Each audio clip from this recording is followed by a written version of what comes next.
Okay, once again, welcome to various design class to one and all. So in yesterday's class, we discussed about wiring capacitance and fan in and fan out, and also the choice of layers, right? So now let's go to solve some problems on this chapter.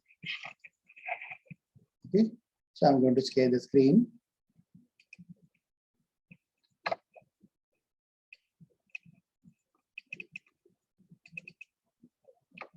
Okay, this is the first problem. Note on this first problem here. A particular layer of a MOS circuit has a resistivity of 1 ohm centimeter, and the section of this layer is 55 micrometer long and 5 micrometer wide and has a thickness of 1 micrometer. And calculate the resistance from one end of the section to other. Use the concept of the shift resistance. Okay, so this is the problem. So from this, write down the given data. So the given data is specific, the resistivity is given, and the length of the layer is given, and width of the layer is given, and thickness of the layer is given, right? So the specific, I mean, the resistivity is given in terms of ohm centimeter.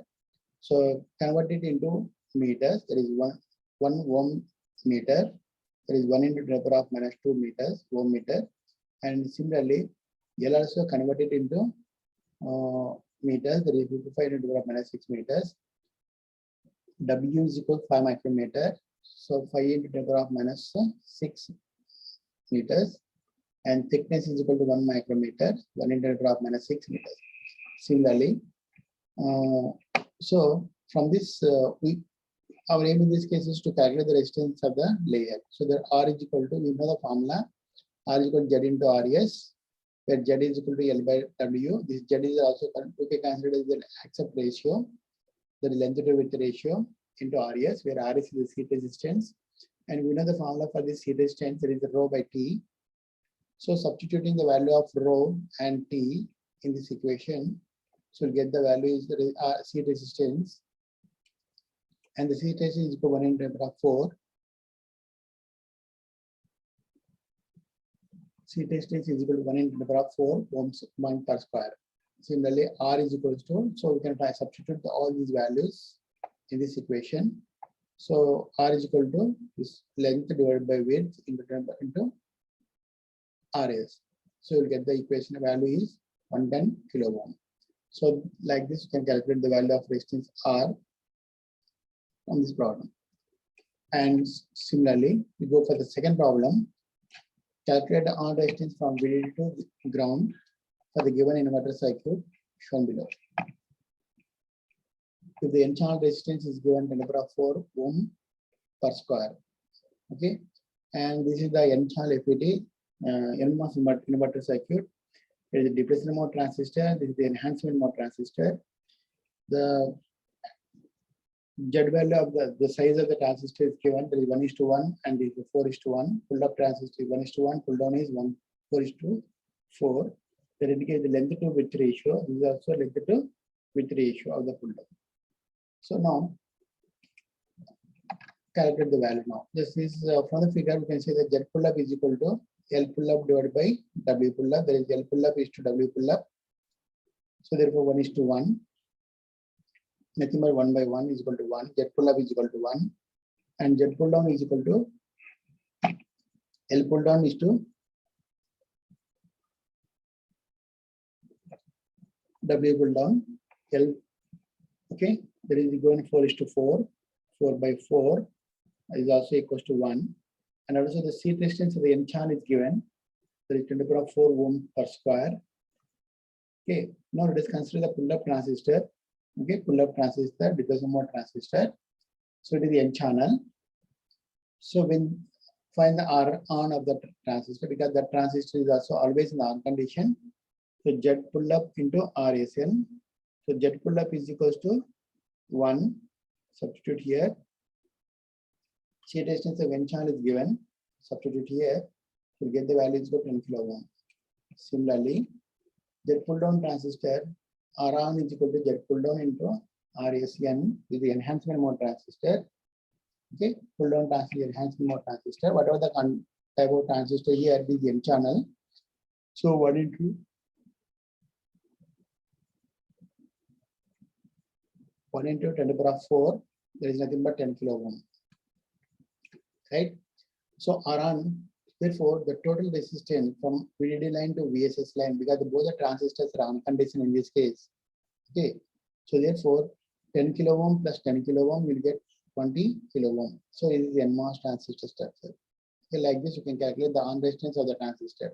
Okay, so similarly, the third problem, we note down for the CMOS circuit, calculate the on resistance of the circuit shown below from VDD to ground if N channel seed resistance is equals to 10 to the power 4 ohm per square and the P channel seed resistance is given is 2.5 into the power 4 ohm per square.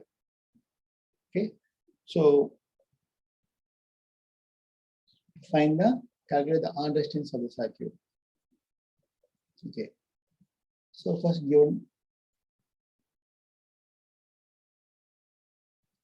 write the given data. The seed resistance of the N transistor is given 10 to the power 4 ohm per square.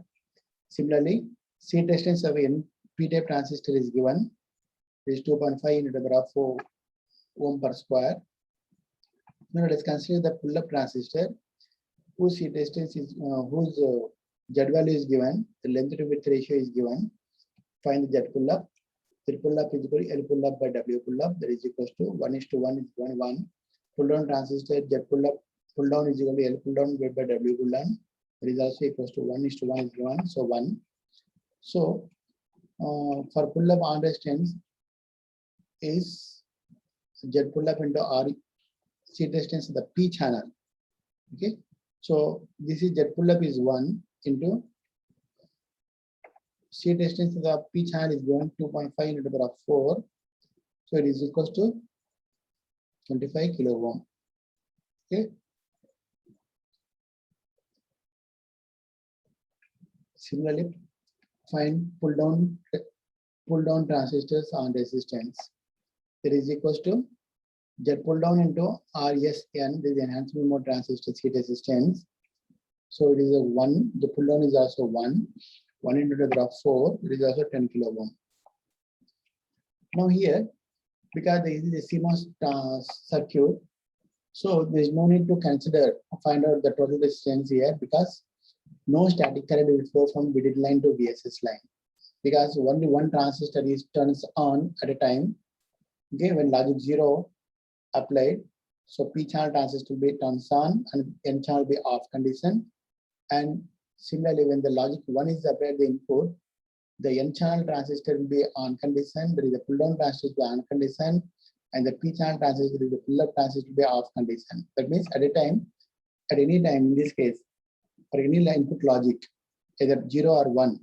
So no transistor, that means both the transistors will not be on condition. So therefore, there is no static current that exists in the CMOS structures.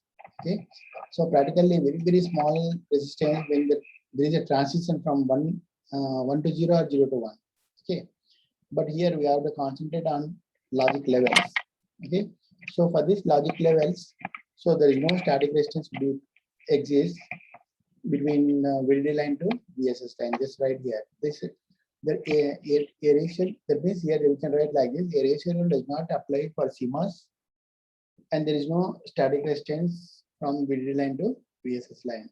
So that is about CMOS circuits. Okay. Next problem is note on this problem, and this problem is very important. Okay, let's note on this problem. So this is two NMOS inverters are cascaded to drive a capacitive load of CL is equal to 16 square CZ as shown below. Okay. Okay, two NMOS inverters are cascaded to drive a capacitive load CL that is equals to 16 square CZ. That means the value of the CL is given as shown. Okay, similarly, calculate the period delay. Calculate the period delay from input to the output in terms of the tau for a given data. Okay, so for the inverter 1, so this is inverter 1 and this is inverter 2. So for the inverter 1, L pulled up is equal to 16 lambda. And remember, these are the NMOS inverters. Okay, clearly given it is NMOS inverters. So L pull up is equal to 16 lambda. W pull up is equal to 2 lambda for inverter 1. L pull down is equal to 2 lambda. W pull down is equal to 2 lambda. Okay. So that is the figure given. Okay. And here also, inverter 2 also given same 2 lambda, 2 lambda, 2 lambda, 8 lambda. Okay. Z pull up to Z pull down. So this is, and so depending upon that, so it will drive the whatever the signal exists here, that will be drive the capacitive load. Okay, that the concept is given. And the value of the CL is given 16 times the value of CZ. And what value you have to find? Calculate the period delay from input to the output. From input to the output, we have to find the delay of the circuit. Okay, already we have seen in the theory classes the period delay for the NMOS inverters. Okay, so already we calculated that value. So similarly, we can consider here load capacitance value is given. There is 16 square CV. So how many number of sections we are having here? Number of sections is equal to 2. That is capital N is equal to 2. Okay, capital N is equal to 2. And we have the formula Y is equal to output capacitance by the input capacitance. CL by CZ, that is equals to width factor to the power N. Okay. Width factor to the power N. So similarly, Y is equal to CL by CZ. You know the value of CL, we know the value of CZ, substitute here. And this value CZ cancel. So you'll get Y is equal to 16. That is once again equals to the F to the power N. Okay. Now calculate the value of N. So 2 to the power 4. Okay. 2 into 2 into 2 into 2. So 2 to the power 4. So N F, because we are having 2 stages in this case, right? Stages are 2. Find the value of F. Okay, find the value of F here. So therefore, N is equals to 2. 2 means to get the 16, F must be 4 square. Okay, so F is equal to 4 concept R. Apply natural logarithm on both sides. Okay, F and F to the power N is equal to 16. Then we get N into log natural logarithm of F is equal to natural logarithm of 16. So it is nothing but 4 square. 6 means the 4 square, 2 natural. So 2 cancels. N is equal to natural logarithm of F is equal to 2 natural logarithm of 4. So 2 cancels. So natural logarithm of F is equal to natural logarithm of 4. That means F is equal to, we get the value of 4. Like this also we can calculate the value of 4 width factor. Okay. Now we got the value of F is equal to 4 here. Okay. And we know that the overall delay is also known as the period delay for the NMOS inverter, one inverter to another inverter, and to be able to drive the capacitive load. So therefore, tau D is equals to given. So for to calculate the tau D is equals to, because it is the NMOS transistor circuits, so it is equals to 2.5 into F into N times. Okay. 2.5 into F into N. So this is the formula. Just recall the formula here. So period delay, recall the formula. But tau D is equals to 2.5 into F into N. Unit is tau. So therefore 2.5 into F is already calculated here 4, and N is the number of stages 2. So you'll get tau D delay is equal to 20 times tau. Okay, this is the 20 times tau. And this type of problem is very, very important. Please concentrate on this type of problem. Okay, so that is like this. You can calculate the form. You can substitute the formulas and then calculate the value given value. Okay, so this is about today's class. In the next class also we'll solve one or more problems, and then we'll go to the next topic, the scaling. Okay, so next topic, then we go to the scaling of the MOS circuits. Okay, that is scaling of the MOS circuit. Otherwise, you will solve some problem in the tomorrow class also. Okay. So I'm going to stop the screen now.